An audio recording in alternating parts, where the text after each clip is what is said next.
नमस्कार, आप देख रहे हैं कनेक्टिंग हरियाणा और मैं हूं आपका दोस्त संजय ढांडा। दोस्तों, राजनीति की बातों में चर्चा करने के लिए एक बार फिर से मेरे साथ मौजूद हैं प्रद्युमन जोशीला जी। नमस्कार प्रद्युमन जी। नमस्कार जी, सभी दर्शकों को नमस्कार, राम राम।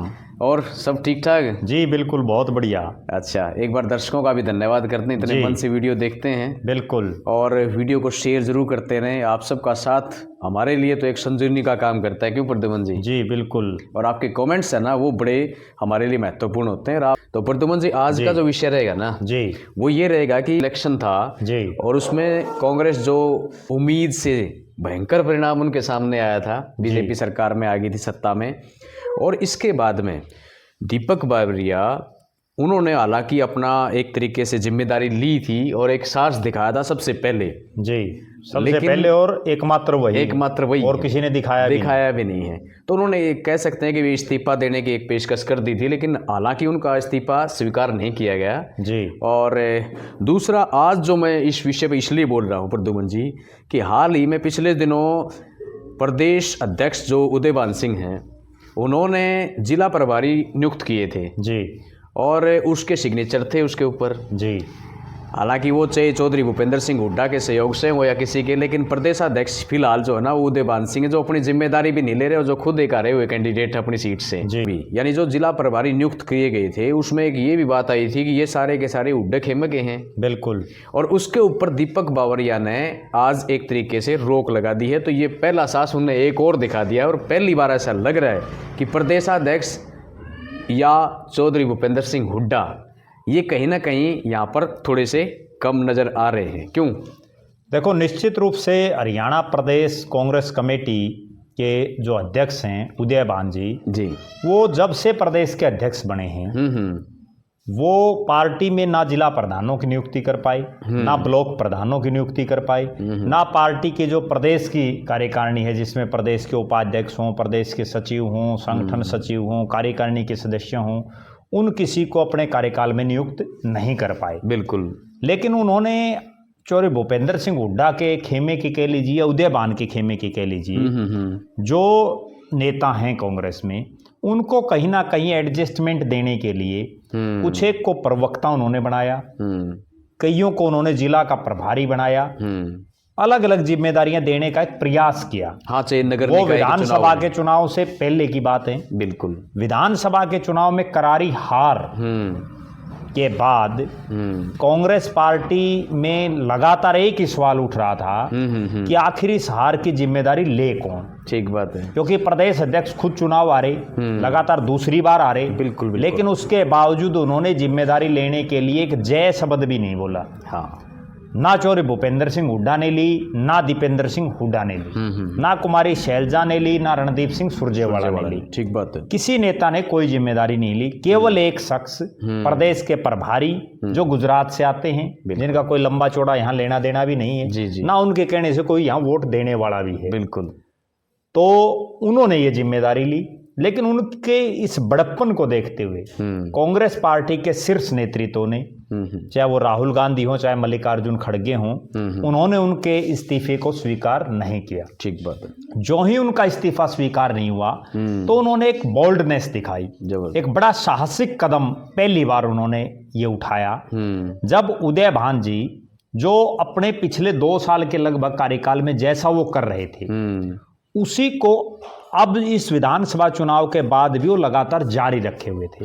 और उन्होंने एकाएक किसी से बिना, मुझे नहीं लगता कि उन्होंने कुमारी शैलजा या रणदीप सिंह सुरजेवाला, दोनों बड़े नेता हरियाणा प्रदेश के, उनसे कोई सलाह मशवरा किया। और भी नेता हैं, विधायक भी जीते हैं, जबकि उदयभान जी तो खुद दूसरी बार आ रहे हैं लगातार जी। तो उन सब से किसी से भी कोई मंत्रणा ना करके और केवल शायद चौधरी भूपेंद्र सिंह हुड्डा या दीपेंद्र सिंह हुड्डा से ही उन्होंने डिस्कस की होगी और उन्होंने 22 के 22 जिलों के जिला प्रभारी कांग्रेस की तरफ से नियुक्त कर दी। और एक और चीज, कहीं ना कहीं पर्दा डालने वाली बात भी हो सकती, क्योंकि जिस तरीके से लोगों के और जो प्रतिक्रियाएं थी ना कि भी कांग्रेस के तो जिला प्रधान भी कौन, जिला अध्यक्ष भी कौन, युवा अध्यक्ष जो भी बनने थे, तो एक तरीके से हो सकता है कि भी ये कहीं ना कहीं कहीं एक ये काम तो हो जाए, हमने ये काम कर दिया। देखो ये काम उन्होंने पहले भी किया था। ये प्रभारी, जिला प्रभारी पहले भी लगा रखे थे, कोई आउटपुट नहीं आया, उनसे राज आ गया। बिल्कुल। राज तो तब आएगा जब आप नीचे से लेकर के और ऊपर तक की आपकी सारी बॉडी स्ट्रक्चर आप बनाओगे पार्टी का। बिल्कुल ठीक। केवल जिला प्रभारी लगाने से थोड़ी। और एक बड़ी गजब बात मैं दर्शकों को बताऊं, ये जो जिला प्रभारी लगाए गए हैं, इनमें से एक प्रभारी जी मुझे मिले तेजा खेड़ा फार्म हाउस पर, जिस दिन चौधरी ओम प्रकाश चौटाला का अंतिम संस्कार होना था। तो हमारी आपस में डिस्कस चली, तो मैंने उनको एकदम देखते ही वहाँ, चलो हम बैठे आए तो ऐसे उस पे, हाँ कि चौटाला साहब के अंतिम संस्कार पर, ठीक बात, लेकिन आप प्रभारी बने हो तो आपको बधाई हो। तो उन्होंने बड़ी गजब बात कही। वो बोले यार क्या प्रभारी, कौन पूछे है खुद जो एक प्रभारी लगा रखे है। बोले भाई कौन पूछे है, ठीक है करें क्या हम प्रभारी, हमारे पास कोई पावर थोड़ी है। बिल्कुल। उन प्रभारी तो बना दिए, ठीक है, क्या पावर उनके पास, ठीक बात, किस चीज के प्रभारी हो। जब पार्टी का जिला प्रधान नहीं आपका, पार्टी के आपके ब्लॉक प्रधान नहीं, आपकी कोई बॉडी स्ट्रक्चर नहीं, तो किस चीज के क्या प्रभारी है, ठीक बात। लेकिन वो प्रभारी ठीक है लगा दिए उदय भान जी ने। उनमें कई तो ऐसे चले हुए नेता भी हैं जो अपने हल्के में भी नहीं, उनका कोई बहुत लंबा चौड़ा वजूद है जी। उसके बाद उदय भान जी ने प्रभारी लगाने के बाद दीपक बाबरिया जी ने बहुत ऐतिहासिक और एक साहसिक फैसला लिया और उन्होंने उस लिस्ट को पर रोक लगा दी। ठीक बात है। निश्चित रूप से वो ये दर्शा रहा है कि अब वो मैं पहले वाला दीपक बाबरिया नहीं हूं जो जैसा आप करते रहे। और इसके पीछे मैं एक बड़ी गंभीर बात बताऊं, इस लिस्ट पर क्यों रोक लगाई होगी दीपक बाबरिया ने, वरना इससे पहले भी तो बहुत सी लिस्टें आउट हुई हैं। बिल्कुल बिल्कुल। उसका एक ही कारण मैं मान रहा हूं, इस हार के बाद उदय भान जी ने एक बहुत बड़ा बयान दिया था और उन्होंने ये कहा था कि हरियाणा में कांग्रेस का संगठन ना बनाने का जिम्मेदार कहीं ना कहीं दीपक बाबरिया है, क्योंकि हम तो संगठन बना करके उनको लिस्ट दे दी थी। हाँ। लेकिन उन्होंने उस लिस्ट पर रोक लगा दी, उन्होंने वो लिस्ट आउट नहीं की। हाँ। ये बात दीपक बाबरिया को लेकर के उदय भान ने सार्वजनिक रूप से कही थी। इसके बाद मेरी खुद भी प्रभारी जी से बात हुई थी, तो इसके बाद जो है दीपक बाबरिया जी ने ये साहसिक फैसला लिया और उन्होंने ये दिखा कि ये होता है रोक लगाना। अब तक तो मैंने कोई रोक लगाई नहीं थी, लेकिन अब लगा दिया, बना लो। ठीक बात। कहीं ना कहीं एक ठेंगा दिखाने का काम उन्होंने उदय भान जी को दिखा दिया। बिल्कुल। कि आपकी राजनीतिक रूप से कितनी कैफियत अब पार्टी में है। हाँ। और ये इस चीज का भी द्योतक है कि अब चौधरी भूपेंद्र सिंह हुड्डा और उनका परिवार और उदय भान जी कांग्रेस में मनमानी नहीं कर सकते। जैसी मनमानी उन्होंने टिकट वितरण में की, जैसी मनमानी उन्होंने संगठन ना बनने देने में की। पिछले अशोक तंवर जी के समय में कोई संगठन नहीं बन पाया, कुमारी शैलजा के समय कोई संगठन नहीं बन पाया, उदय भान जी के समय अब कोई संगठन नहीं बन पा रहा, तो कांग्रेस है कहाँ। ठीक बात है। बड़ी गजब मैं बात बताऊं, जब से चुनाव आ रहे हैं लगातार पार्टी के प्रदेश अध्यक्ष उदय भान जी हर महीने में दो तीन कार्यक्रम कांग्रेस के होते रहते हैं। कभी इंदिरा जी से संबंधित कोई कार्यक्रम आ गया, कभी जवाहरलाल नेहरू जी की जयंती आ गई, कभी संविधान से संबंधित कोई कार्यक्रम आ गया, तो इस तरह से होते रहते हैं कार्यक्रम। लेकिन अब उनकी कोई नहीं मानता, वो अपना लेटर जारी कर देते हैं, वहां आदमी नहीं आते। सक्रियता बहुत, आदमी छोड़ो, जिन लोगों को कांग्रेस ने टिकटें दी है वो तक नहीं आते उनके कार्यक्रमों में। ठीक बात। जो विधायक हैं कांग्रेस के, सिटिंग विधायक, वो उन कार्यक्रमों में नहीं आते। बहुत बड़ी बात है। कहीं ना कहीं ये दर्शा रहा है कि अब उदय भान जी को कोई नहीं पूछ रहा कांग्रेस में। वो ठीक है बने बैठे हैं, वो जिस दिन हटेंगे पार्टी हटाएगी उनको, अब वो इस्तीफा देने से तो रही। अब वो कितना के जो है इस पद से न्याय तो वो पहले भी नहीं कर पाए, और अब तो उनको बड़प्पन दिखाते हुए जो है इस्तीफा देने की हम तो बार बार उनको कह रहे हैं, लेकिन उनको नहीं समझ में आ रही। वही किरण चौधरी वाली बात है कि संरक्षण किसी और को, अब तो संरक्षक के तौर पे काम करने की जरूरत है। बिल्कुल निश्चित रूप से। देखो अब उनकी उम्र भी हो चुकी है। ये अगर हम ये कहें कि प्रदेश अध्यक्ष का काम क्या होता है विपक्ष में, बड़ी गंभीर बात मैं दर्शकों को बताऊं और दर्शक भी इस चीज से सहमत होंगे। विपक्ष में जब आप होते हो ना, तो आपको केवल मीडिया में आकर के बयान देने से आपका काम नहीं चलता। ठीक बात। आपको लाठियां भी खानी पड़ती हैं सरकार की, आपको जलसे, जुलूस, प्रदर्शन, धरने करने पड़ते हैं। बिल्कुल। एक वो दौर में याद दिलाना चाहता हूं दर्शकों को, जब 2000 से 2005 तक चौधरी ओम प्रकाश चौटाला प्रदेश के मुख्यमंत्री थे। बिल्कुल। और उस समय रणदीप सिंह सुरजेवाला युवा कांग्रेस के राष्ट्रीय अध्यक्ष थे, और वो थे राष्ट्रीय अध्यक्ष। लेकिन उसके बावजूद हरियाणा में आए दिन हर सप्ताह वो कहीं धरने धरते, कहीं प्रदर्शन करते। आज आप एक चीज देखिए, भले ही नायब सिंह सैनी की सरकार बन चुकी है, तीसरी बार प्रदेश में सरकार बनी है, क्या महंगाई कम हुई? नहीं। कोई कांग्रेसी नेता बोल रहे हैं? उदय भांजी ने कहीं कोई धरना प्रदर्शन जलसे जुलूस किए? आज भ्रष्टाचार लगातार बढ़ता जा रहा है। हम आए दिन देख रहे हैं कि किस तरह से बड़े बड़े जो है शख्स इस रिश्वत के कांडों में फंसते जा रहे हैं। कोई नहीं बोल रहा विपक्ष। बिल्कुल। इसके बाद गुंडागर्दी चरम सीमा पर है, आए दिन हत्याएं हो रही हैं, आए दिन जो है डकैती फिरौती आए दिन हो रही हैं, लेकिन विपक्ष कहीं नहीं बोल रहा। जिस उदय भांजी की जिम्मेदारी है कि आप 22 के 22 जिलों में जाकर के धरने प्रदर्शन जलसे जुलूस आप करो, ठीक आपने 2 साल पीछे नहीं किए। इस सर्दी के मौसम में भी राजनीतिक गर्म होनी चाहिए, बिल्कुल गर्म होनी चाहिए, लेकिन नहीं कर रहे। ये तो सिर्फ ये चाहते थे, मैं जो समझ पा रहा हूं कि भारतीय जनता पार्टी 10 साल से राज में थी और लोग उससे उकता करके आपको वोट दे देंगे, या किसान आंदोलन की एक मोमेंटम बनी थी उसमें आपको वोट दे देंगे। अब आपने किसानों की बात कर ली, यूं कोई वोट नहीं देता। आज किसान आंदोलन आप देखिए, जिन सरदार जगजीत सिंह डल्लेवाल, आज उनकी नाजुक हालात बनी हुई है, और वहां जो है ठीक आप जा करके एक दिन फोटो आपने खिंचवा लिया कांग्रेस के 1-2 नेता ने, उससे थोड़े काम चल जाता है। आज किसान की डीएपी खाद, यूरिया लगा लो, यूरिया खाद, ठीक है, कितनी बड़ा जो है क्राइसिस प्रदेश में आया, कोई नहीं बोल रहा। जबकि दबाव अगर कहीं ना कहीं ये विपक्ष की जो भूमिका प्रदेश की जनता ने इनको दी है, उसकी भूमिका नहीं निभा रहे। और उसके पीछे मैं ये भी मानता हूं कि एक उम्र भी जो है उदय भांजी की, क्योंकि इसमें एक यंग ब्लड चाहिए, एक ऐसा ओजस्वी तेजस्वी युवा चाहिए जो संघर्ष कर सके, जो अगर सरकार लाठियां मारे तो लाठियां भी खाए। ठीक बात है, लेकिन वो कहीं कुछ नहीं कर पा रहे। इसीलिए जो है कांग्रेस का लगातार ढर्रा बैठता जा रहा है। और आखिरकार उदय भांजी की जो बनाई हुई लिस्ट थी उस पर बाबरिया साहब को रोक लगानी पड़ी, क्योंकि उसमें वही तो घिसे पिटे चेहरे थे। ठीक बात है। अगर उन्हीं चेहरों के दम पर आप राज लाना चाहते तो फिर आपका पीछे भी आ जाता। सही बात है। कोई ना कोई तो नई टेक्नोलॉजी आपको, नई रणनीति आपको तैयार करनी होगी। एक बड़ी गंभीर बात मैं दर्शकों को बताऊं, भारतीय जनता पार्टी क्यों लगातार राज में है। आज भारतीय जनता पार्टी 2 महीने से ऊपर हुए हैं विधानसभा चुनाव को, हर रोज कोई ना कोई कार्यक्रम रचती रहती है, हर रोज। और हर वर्ग के लिए, जबकि कांग्रेस कहीं फील्ड में नहीं है। सबसे बड़ी बात तो ये है कि कांग्रेस तो उस हार के सदमे को सहन ही नहीं कर पा रही। बिल्कुल एक सक्रिय ज्वालामुखी की तरह काम करना चाहिए राजनेता को। विपक्ष मजबूत है। अगर देखो सत्ता पक्ष को तो हमने निष्क्रिय बहुत बार देखा है कि ठीक है राज आ गया भैया, भाई 1-2 साल अपने जो है मौज लो। लेकिन यहाँ तो विपक्ष जो है मौज ले रहा है, वो घरों से बाहर नहीं आ रहा। कितनी गंभीर बात है। सही बात और है। कितनी सोचनीय बात है।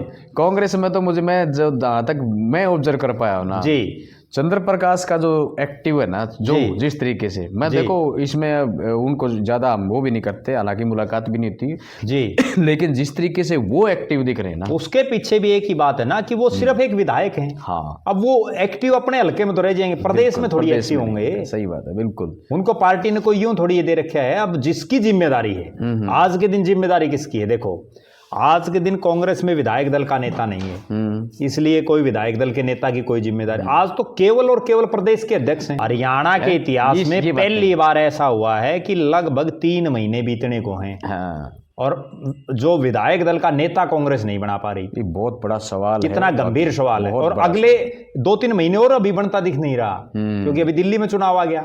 हाँ, क्योंकि चौधरी भूपेंद्र सिंह हुड्डा ने, और ये बात आपने पहले भी कही थी बिल्कुल कि भाई अभी ये कह रहे हैं कि महाराष्ट्र के चुनाव के बाद संभव है, लेकिन अब आपने कहा फिर दिल्ली क्या जाएंगे। हमने एक वीडियो में ये बात बोली थी, बिल्कुल कही, और वो लगातार सत्य होती जा रही है। बिल्कुल सत्य हो रही है। और कहीं ऐसा ना हो कि ये इनका 5 साल ऐसे ही निकल जाए बिना विधायक दल के नेता। ये भी एक रिकॉर्ड ही रहेगा फिर इनके नाम, क्योंकि कांग्रेस लगातार इस तरह की रिकॉर्ड बनाती रही है। बहुत ही कह सकते हैं कि साहब 2 बार लगातार जब प्रदेश के मुख्यमंत्री बने और 2014 में जब चुनाव हुआ तो 15 सीटें आई थी कांग्रेस की। ये भी अपने आप में एक रिकॉर्ड है। बिल्कुल। पिछले लोकसभा चुनाव में कांग्रेस 0 पर थी हरियाणा प्रदेश में, वो भी अपने आप में एक रिकॉर्ड है। इस बार लोगों ने ठीक है 5 उनको सांसद बना करके दे दिए, उसके बावजूद उनसे प्रदेश नहीं संभल पा रहा। कांग्रेस के जो सांसद जीते हैं 5, एक और बड़ी गंभीर बात मैं बताऊं दर्शकों को, उन 5 सांसदों में से किसी ने अभी तक अपने गाँव के धन्यवादी दौरे तक भी नहीं किए हैं। हाँ बिल्कुल सही बात आपने कही। आखिर मतलब जनता ने ठीक आपको जिता दिया, लेकिन इसका मतलब यूं थोड़ी कि आप जीत गए आप लोगों को संभालो ना। हाँ, आज बताओ कांग्रेस के जो सांसद हैं किस मुद्दे पर लोगों के साथ खड़े हैं। सही बात है आपकी, बिल्कुल। कहीं ना कहीं कांग्रेस का लगातार जो हरियाणा में भी वो दिन दूर नहीं है, अगले चुनाव में हो जाएगा अगर ये यूं ही रही तो। जो हालात इनकी उत्तर प्रदेश, बिहार, गुजरात, मध्य प्रदेश जैसे राज्यों में बनी है वही हरियाणा में भी बनेगी। बिल्कुल सही बात आपने। जैसे दिल्ली में जीरो आती है, आ जाती है ना, वैसे जीरो आ जाएगी। आ जाएगी, क्यों नहीं, अगर यूं रहे तो। बड़ी बात है। और बड़ी गजब बात मैं बताऊं कि लगातार आप तीसरी बार हार रहे हो, और हार में सबसे बड़ा, भले ये ईवीएम और चाहे कुछ भी कहते रहे, हार में सबसे बड़ी बात यही है कि आप में संगठन, आप में जो है आपस में आपका संगठन नहीं है, आप में गुटबाजी है। हार का सबसे बड़ा कारण और ये साफ है। और उसके बावजूद आप फिर प्रभारियों की आप नियुक्ति कर देते हैं, और उसमें ना कुमारी शैलजा गुट का कोई आदमी आपने लिया, ना चंद्र जो है रणदीप सुरजेवाला का, और ना आपने कोई ऐसा आदमी लिया जो न्यूट्रल हो। या ऐसा लगता है कई बार कि कांग्रेस एक नेशनल पार्टी नहीं बल्कि एक रीजनल पार्टी है, वो भी एक दो कांग्रेस एक। यस, इसको बल्कि एक काम और कर लेना चाहिए। मेरा एक सुझाव है, हालांकि वो राजनीति में बहुत लंबे समय तक रहे हैं, इससे अच्छा तो फिर हुड्डा साहब अपनी अलग से पार्टी बना के और उसी को चला लें। हाँ, जब आपको अपनी ही मनमानी करनी है तो अपनी, जैसे चौधरी भजन लाल ने अपनी पार्टी बनाई, बंसी लाल जी ने अपनी पार्टी बनाई, चौटाला साहब अपनी पार्टी बनाई, सिंडिकेट नहीं बना था। बिल्कुल, तो इसी तरह से आप जो है अपनी अलग पार्टी बना लीजिए। बिल्कुल, आप हुड्डा कांग्रेस बना लीजिए, बस ठीक है। उसमें आप चाहे बनाओ और ना बनाओ जिला प्रधान, ये दिक्कत है। सही बात है, अपनी मर्जी चलाओ। बिल्कुल, कोई ये बिल्कुल भी दे नहीं है कि हम किसी पार्टी विशेष पे ले, लेकिन एक चर्चा का विषय वाकई में है कि कांग्रेस में संगठन की कमी है। ये हम नहीं बल्कि इनके नेता बोल रहे हैं, और ये वो लोग भी बोल रहे हैं जो हार गए हैं और उन्होंने हार के ठिकरे फोड़े भी हैं। बिल्कुल, हम तो ये नहीं कि हमारी कोई हुड्डा साहब से कोई ये है कि भाई हम तो केवल उनको एक आईना दिखा रहे हैं। जी बिल्कुल। और मैं तो इस चीज की बार बार तारीफ करता हूं कि दीपेंद्र सिंह हुड्डा से ज्यादा मेहनती नेता हरियाणा प्रदेश में कोई भी नहीं है। हाँ बिल्कुल, चाहे वो पक्ष हो चाहे विपक्ष हो। जो आदमी दिन रात सुबह दिल्ली से शुरू होकर के और नारनौल से, हिसार से, सिरसा से होता हुआ दिल्ली जाता हो, ठीक है, उससे जो है मेहनती कोई आदमी नहीं है। लेकिन जो कमी है वो कमी भी बतानी चाहिए। कमी भी बतानी चाहिए। अगर अकेली किसी नेता को, ठीक है, राजनेताओं को एक और बड़ी कड़वी सच्चाई है डांडा अब तो मैं पिछले दिनों एक नेता से मिला था जी, तो उन्होंने तो ये भी कह दिया था जी कि बाप बेटा ने नाश कर दिया कांग्रेस का। जी, ये बड़े नेता थे और वो इनके खासम खास थे, नाम तो नहीं बताएंगे। नहीं, नाम बताने की जरूरत ही नहीं, वो उनको भी पता है। बिल्कुल, ठीक है ना। विधानसभा चुनाव में भी दीपेंद्र हुड्डा उनके घर पर आए थे, और उन्होंने तो ये तक भी कहा था कि भाई प्रदेश की जनता इनको माफ नहीं करेगी।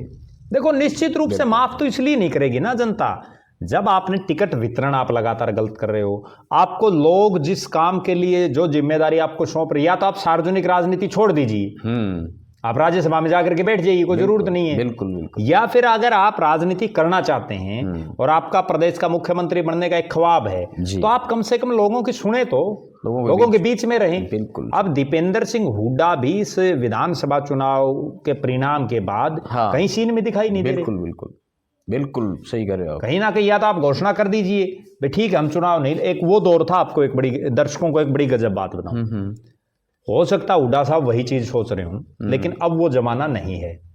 चौधरी देवीलाल राजनीतिक रूप से बड़े कमजोर हो गए थे, लगातार वो चुनाव हार रहे थे, और उसके बाद उनकी ये हालात बन गई थी कि एकदम से जो है पार्टी बिल्कुल गर्त में चली गई थी। तो वो अपने चौटाला जाकर के बैठ गए थे। और तब क्या था कि लोगों को नेता बहुत कम थे उस समय, और मास लीडर की बड़ी जरूरत थी कि जो संघर्ष कर सके। तब लोग उनके पास जा करके और उनको जा करके ये कह के आए कि आप चलो, चंदा भी हम देंगे, खर्चा भी हम देंगे, और आप लगो। फिर उन्होंने जो है न्याय युद्ध शुरू किया। न्याय युद्ध शुरू करके और किस तरह से प्रदेश में 85 सीटें आई, बहुत शानदार। ठीक है, रोहतक लोकसभा से वो चुनाव जीते, सीकर से वो चुनाव जीते। तो वो समय अब जा लिया। अब अगर हुड्डा साहब के दिमाग में ये चीज हो कि प्रदेश की जनता आपको आकर के ये कहेगी कि हुड्डा साहब आओ, हम तो आपके बिना कुछ नहीं है, ये तो कहते तो जरूर ना टायर्ड हूँ ना रिटायर्ड हूँ, उससे काम नहीं चलता। काम नहीं चलता। हमने पहले एक बात कही कि आप केवल मीडिया में बयानबाजी देने से काम थोड़ी चलेगा। आप हुड्डा साहब ये बताएं, पिछले 3 महीने में, लगभग 3 महीने का समय हो गया, आप कितने विधानसभा क्षेत्रों में गए? सही बात। आपने कितनी लोगों के बीच में समस्याएं जाकर के सुनी?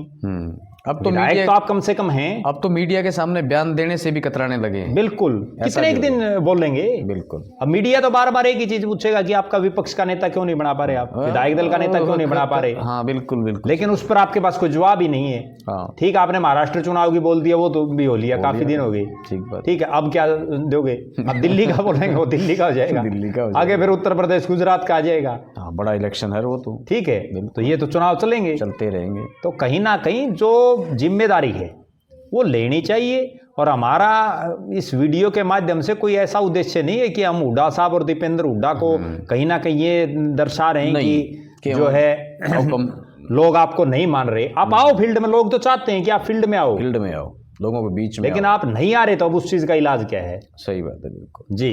तो कह सकते हैं भाई ठंडा चूल्हा नहीं बैठना चाहिए। बिल्कुल, है ना? इतना बात यह ज्यादा मैं तो राजनीति गरमाई रहे जी। एक और बड़ी गजब बात में बताऊं, जो बड़ी गजब है, अभी नगर निगम, नगर पालिका और नगर परिषद के चुनाव होने हैं, और चुनाव बिल्कुल सिर पर, किसी भी दिन डंका बज सकता है। हाँ। और बीजेपी लगातार मीटिंगों पर मीटिंगें कर रही है, लगातार उसने अपने जो है सारा ताम झाम झोंक दिया है। और हो सकता है सिंबॉलिक हो जाए। ठीक है, और सिंबल पर लड़ेगी बीजेपी। कांग्रेस ने पिछली बार सिंबल पर लड़ा था, जबकि कांग्रेस की कहीं कोई तैयारी ही नहीं है। हाँ, ये और नुकसान होगा कांग्रेस को तो ये पता ही, अभी तक तो वो ये फैसला नहीं ले पा रहे हैं कि आप सिंबल पर लड़ोगे या नहीं लड़ोगे। प्लान बनाने से क्या होता है, प्लान तो आदमी रोज प्रधानमंत्री बन के भी सो जाते हैं कई। इसलिए सक्रियता जरूरी है। नहीं जरूरी है, वरना तो जहां चाहिए चुनाव हो रहे हैं ना।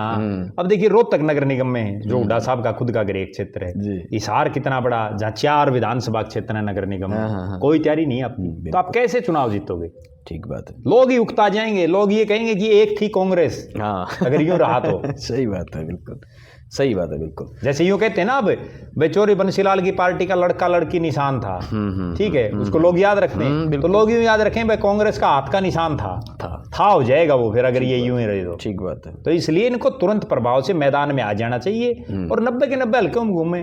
कोई संसाधनों की कमी थोड़ी है हुड्डा साहब और उदयभान के पास। बिल्कुल ठीक है, एक तो आदमी यूं हो भाई, जुगाड़ नहीं भाई गाड़ी में तेल गलाने का। ठीक बात। तो आदमी थोड़ा बहुत कतराव है। हाँ, अब वहां तो पूरा संसाधन है। सही बात है, बिल्कुल जी।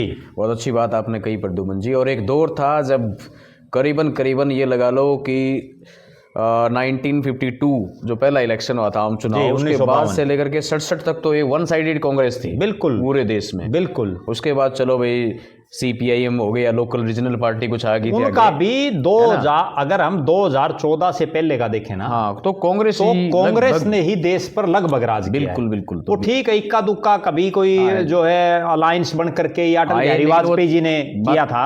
उन्होंने पहली ऐसी सरकार चलाई थी जो बिना कांग्रेसी, और 5 साल का उनका कार्यकाल रहा था। और हरियाणा के संदर्भ में हम देख लें, हरियाणा में भी लगभग कांग्रेस ने राज किया है। कांग्रेस के इतर तो या तो चौरी देवीलाल ने, या जो है कुछ समय के लिए चौरी ओम प्रकाश चौटाला ने, या बीच बीच में कभी मास्टर हुकम सिंह, वो कम समय के लिए, नहीं तो मोस्टली कांग्रेस ने राज किया है। हाँ, विकास पार्टी। ये तो अब जो 10 साल है ना। और एक और बड़ी बात मैं बताऊं, कांग्रेस वाले इतने मतलब निष्क्रिय क्यों हो गए, ये नहीं समझ में आ रहा। वरना तो आप एक चीज देखिए, सबसे ज्यादा राज कांग्रेस ने किया। ये जो बीजेपी वाले आज राज में आए हैं, ये तो बेचारे सदा विपक्ष में रहे हैं। तो कभी 2 सीट आ गई, कभी 4 आ गई, कभी 5 आ गई, फिर भी नारे लगाते रहते। तो पहले इलेक्शन में धरने पर आई थी मेरे ख्याल से। बिल्कुल, दो भारतीय जनता पार्टी का 2 सीट आई थी। बिल्कुल, 2 सीटें आई थी। अच्छा। और जो है 2 सीटें आकर के उसके बाद 2 से ये लगातार सरकार बनाई इन्होंने। तो कहीं ना कहीं उस समय भारतीय जनता पार्टी, जनसंघ था, भारतीय जनता पार्टी तो 1980 में बनी है। और 1980 में तब उनकी 2 सीट आई। बिल्कुल, 2 सीट से ये सफर था। 1980 की हम बात कर रहे हैं। हरियाणा में आप देख लीजिए, 1, 2, 4, 5 ये सीटें इनकी आती थी। और तब भी ये नारे लगाते थे, तब भी धरने, प्रदर्शन, जलसे, जुलूस रोज किया करते। लेकिन आज ठीक है वो सत्ता में है, और आपने तो 10 ही साल हुई विपक्ष में। अगर आप बीजेपी की तरह इतनी लंबे विपक्ष में चले गए तो क्या होगा? तो मुझे तो ऐसा लगता है कांग्रेस में कोई रुकेगा नहीं। ठीक बात है, ये सारे बीजेपी ज्वाइन कर लेंगे। हाँ बिल्कुल, बहुत अच्छी बात है। चलो करेंगे खत्म जी। तो आज की जो वीडियो थी वो चर्चा का विषय इसलिए था दोस्तों, अगर आपने पूरी वीडियो देखी है तो आप वाकई में अच्छा लगेगा, और चिंतन करें और शेयर जरूर करें वीडियो को। तो आज की वीडियो में इतना ही, फिर मिलेंगे एक नए वीडियो में और एक नए विषय के साथ। तब तक के लिए मैं संजय ढांडा और प्रद्युमन जी आपसे लेते हैं अनुमति। सभी को राम राम।